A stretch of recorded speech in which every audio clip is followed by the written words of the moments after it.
Ini mungkin menurut sebagian orang itu cuma hal sepele, tapi dampaknya itu sangat besar sekali. Ini merubah sejarah, merubah mindset pemikiran rakyat Indonesia, merubah leluhur orang-orang Indonesia. Akhirnya apa? Akhirnya nanti bangsa Indonesia, rakyat Indonesia itu tidak bangga dengan leluhurnya sendiri, karena leluhurnya sudah dicaplok oleh imigran dari Yaman. Ini kan sangat disayangkan. Membelokan sejarah, mengklaim makam leluhur Nusantara menjadi Ba'alawi, itu ternyata memang terstruktur, masif, dan terencana ya. Dan kali ini menimpa makamnya Ki Ageng Karanglo. Ini ada penjelasan dari Raden Tibyo. Beliau adalah terah dari Sultan Hamengkubuwono II. Assalamualaikum warahmatullahi wabarakatuh. Saudara sebangsa dan setanah air, alhamdulillah kami di Yogyakarta telah memfollow up makam-makam palsu. Ada yang kami publikasikan, ada yang tidak. Ya, kami telah berkoordinasi dengan pihak-pihak terkait, masyarakat, ya, dan kami temukan juga penyerangan terhadap data makam-makam palsu melalui cyber. Ya, pertama melalui Google Maps. Jadi di lapangan belum dirubah, tetapi di Google Maps sudah dirubah. Yang kedua, data sejarah melalui internet. Jadi ada pengaburan sejarah, penjelasannya di situ ada, tetapi itu sangat tidak berdasar. Ya, jadi ada pengaburan di internet. Hati-hati, ya. Maka dari itu kami berharap pihak-pihak yang terkait untuk mengecek dari sisi cyber, ya, dan kami mengucapkan terima kasih yang sedalam-dalamnya kepada seluruh rakyat di Nusantara atas laporan-laporannya, atas kerjasamanya sampai hari ini. Ya.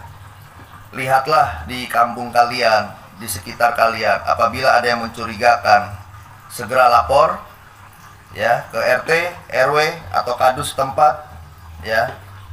Lalu cek sejarahnya, ya. Apabila meragukan, nah, perlu diklarifikasi, silahkan. Kita bangsa yang merdeka, ya. Ini bukan untuk kita, tapi untuk ratusan tahun ke depan, untuk anak cucu turunan kita. Ya. Bangsa ini bukan bangsa yang lemah. Bangsa ini adalah bangsa yang besar. Dahulu Eyang Pangeran Diponegoro sampai angkat senjata karena makam-makam leluhur dihinakan. Ya. Maka dari itu jangan sampai ada pertumpahan darah. Jangan sampai. Ya. Tetap sisir seluruh makam, laporkan kepada pihak yang terkait. Ya. Kita telah dimengertikan oleh sejarah. Kita belajar dari sejarah. Dahulu Eyang Diponegoro mengalami ini. Saat ini kita yang sedang mengalaminya. Maka dari itu, satukan hati, rapatkan barisan. Allah Subhanahu wa Ta'ala bersama kita. Jangan pernah takut, jangan pernah mundur. Ini demi bangsa, demi anak cucu turunan kita. Assalamualaikum warahmatullahi wabarakatuh. Jadi sudah jelas ya penjelasan dari Raden Tibyo tadi ya. Kalau soal kondisi makamnya itu memang belum dirubah ya. Jadi masih tetap seperti dahulu ya. Tapi pengkaburan sejarah itu baru dimulai di internet ya. Jadi kalau kita melihat di Google Map, kita menulis tulisan Ki Ageng Karanglo, itu kan biasanya munculnya itu ada penjelasan yang nyambungnya itu ke Habaib dari Yaman, ada yang ke Bafakeh, ada juga yang ke Bin Yahya, dan lain sebagainya. Jadi itu kan pengkaburan sejarah ya. Padahal sebenarnya silsilahnya Ki Ageng Karanglo itu tidak ada sangkut pautnya dengan para Ba'alawi dari Yaman. Karena Ki Ageng Karanglo ini jalurnya itu jalur ke Wali Songo ya. Jadi silsilahnya Ki Ki Ageng Karanglo itu silsilah pancer garis laki-lakinya itu ke Raden Patah Demak bin Bre Kertawijaya Majapahit. Itu dari jalur laki-laki. Tapi silsilah garis perempuan ke Kanjeng Nabi itu lewat jalur Sunan Ampel Al-Kadhimi Al-Husaini, yakni mertua Raden Patah. Jadi jelas-jelas bukan Bafakeh maupun bin Yahya. Itu tidak seperti itu. Dan silsilah Ki Ageng Karanglo ini nyambung ke Rasulullah SAW lewat jalur Sunan Ampel. Tidak seperti para Ba'alawi dari Yaman. Kalau para Ba'alawi dari Yaman itu kan hingga saat ini tidak bisa membuktikan kalau mereka itu adalah keturunan Kanjeng Nabi. Karena berdasar kajian kitab nasab terbantahkan, berdasar sejarah juga tidak terbukti, berdasar tes DNA juga tidak berani.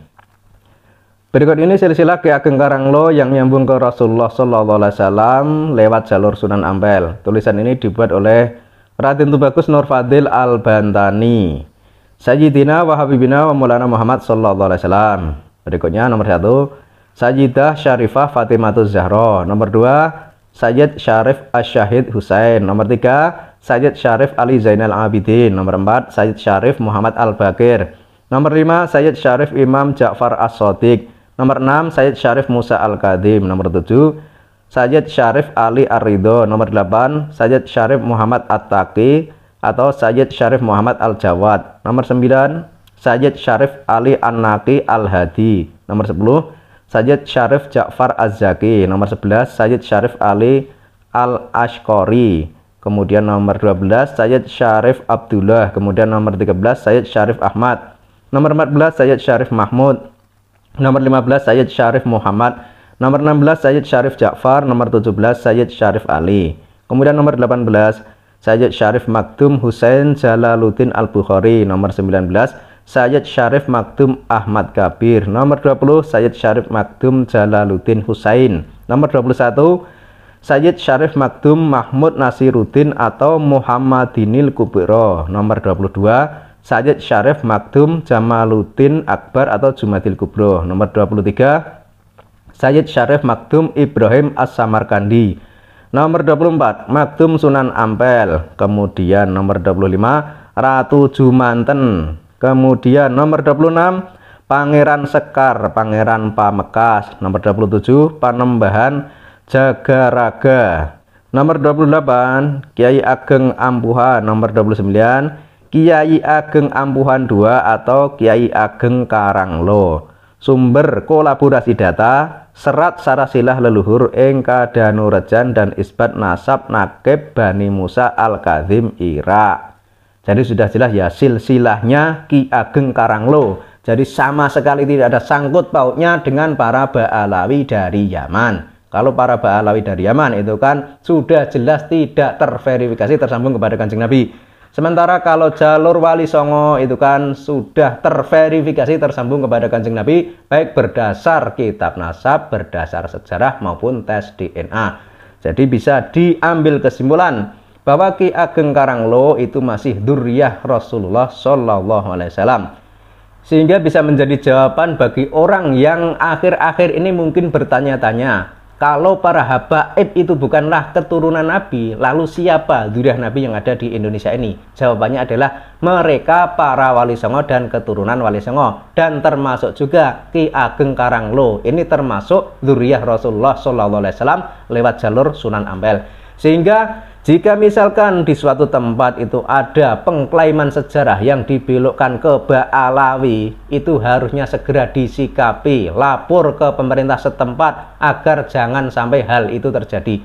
Karena hal ini mungkin menurut sebagian orang itu cuma hal sepele, tapi dampaknya itu sangat besar sekali. Ini merubah sejarah, merubah mindset pemikiran rakyat Indonesia, merubah leluhur orang-orang Indonesia. Akhirnya apa? Akhirnya nanti bangsa Indonesia, rakyat Indonesia itu tidak bangga dengan leluhurnya sendiri. Karena leluhurnya sudah dicaplok oleh imigran dari Yaman. Ini kan sangat disayangkan. Makanya sebelum semua itu terjadi, seharusnya rakyat Indonesia itu bersuara, menunjukkan kebenaran, berani melakukan tindakan, meluruskan sejarah yang ada di negeri ini sebelum terlambat.